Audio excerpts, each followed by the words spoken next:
9ನೇ ತಾರೀಕು ಮಾನ್ಯ ಕರ್ನಾಟಕದ ಮುಖ್ಯಮಂತ್ರಿಗಳಾದ ಡಿ ಕೆ ಶಿವಕುಮಾರ್ ಸಾಹೇಬರು ಬೆಳಗಾವಿನಲ್ಲಿ ಬೆಳಗಾವಿ ವಿಭಾಗ ಮಟ್ಟದ ಪರಿಶೀಲನಾ ಸಭೆಗೆ ಆಗಮಿಸಿದರು.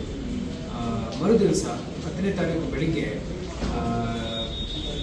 DHO ಮತ್ತು ಡಿಸ್ಟ್ರಿಕ್ಟ್ ಸರ್ಜನ್ ಇಬ್ಬರಿಗೆ ನಾವು ಆದೇಶ ಮಾಡಿ ಸರ್ಕಿಟ್ ಹೌಸ್ ಹತ್ರ ಆ್ಯಂಬ್ಯುಲೆನ್ಸ್ ಮತ್ತು ಸಿಬ್ಬಂದಿಗಳು ಹಾಗೂ ಎಲ್ಲ ಔಷಧಿಗಳು ರೆಡಿ ಇಟ್ಕೊಳ್ಳಿಕ್ಕೆ ಏನು ಹೇಳಿದೆವು ಆ ಆದೇಶದ ಪ್ರಕಾರ ಅವರು ಎಲ್ಲ ರೆಡಿ ಮಾಡ್ಕೊಂಡಿದ್ದೀವಿ ಅಂತ ಹೇಳಿದರು.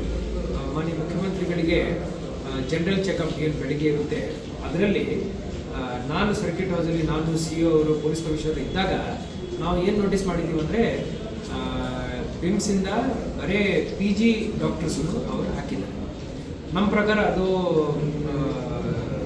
ಮಾನ್ಯ ಮುಖ್ಯಮಂತ್ರಿಗಳಿಗೆ ಕೊಡುವಂಥ ಪ್ರೋಟೋಕಾಲ್ ಲೆವೆಲ್ ಅಲ್ಲ, ಭಾಳ ಸೀನಿಯರ್ ಡಾಕ್ಟರ್ಸ್ ಇರಬೇಕಂತ ಹೇಳಿ CEO ಅವರು ಹಾಗೂ ನಾನು ಇಬ್ಬರು DHO ಅವರಿಗೆ ಹಾಗೂ ಡಿಸ್ಟ್ರಿಕ್ಟ್ ಸರ್ಜನ್ ಅವರಿಗೆ ಬಿಮ್ಸಲ್ಲಿರುವಂಥ ಡಿಸ್ಟ್ರಿಕ್ಟ್ ಸರ್ಜನ್ ಅವರಿಗೆ ನಾವು ಶೋಕಾಸ್ ನೋಟಿಸನ್ನು ಇಶ್ಯೂ ಮಾಡಿದ್ದೇವೆ.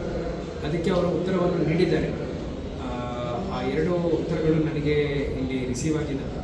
ಅದರ ಬಗ್ಗೆ ನಾನು ಈಗ ಎಂಕ್ವೈರಿ ಮಾಡ್ತಾ ಇದ್ದೀನಿ, ಎಕ್ಸಾಮಿನ್ ಮಾಡ್ತಾ ಇದ್ದೀನಿ, ಒಂದು ಸೂಕ್ತ ಕ್ರಮವನ್ನು ವಹಿಸ್ತೀನಿ. ಈ ರೀತಿಯ ಸಣ್ಣ ಪುಟ್ಟ ಇರಲಿ ದೊಡ್ಡದಿರಲಿ ಪ್ರೋಟೋಕಾಲ್ ಉಲ್ಲಂಘನೆಗಳು ಆಗಬಾರ್ದು. ಯಾವುದೇ ಉಲ್ಲಂಘನೆ ಆಗಿದೆ ಅಂದರೆ ತೀರಾ ಅದು ಜಿಲ್ಲಾ ಮಟ್ಟದ ಅಧಿಕಾರಿ ಜಿಲ್ಲಾಧಿಕಾರಿ ಮೇಲೇ ಬರುತ್ತೆ.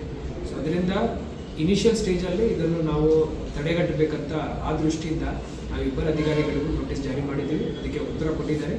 ಆದರೆ ನಾವು ಕ್ರಮ ವಹಿಸ್ತೀವಿ. ಅವರು ಸೀನಿಯರ್ ಡಾಕ್ಟರ್ಸ್ನ ಹಾಕಬೇಕಾಗಿತ್ತು, ಅವರು PG ಡಾಕ್ಟರ್ಸ್ನ ಆಗಿದ್ರು. PG ಅಂದರೆ ಪೋಸ್ಟ್ ಗ್ರಾಜ್ಯುಯೇಟ್ ಡಾಕ್ಟರ್ಸ್. ಆದರೂ we expected something at a higher level. Thank you. ಈಗ SIRಗೆ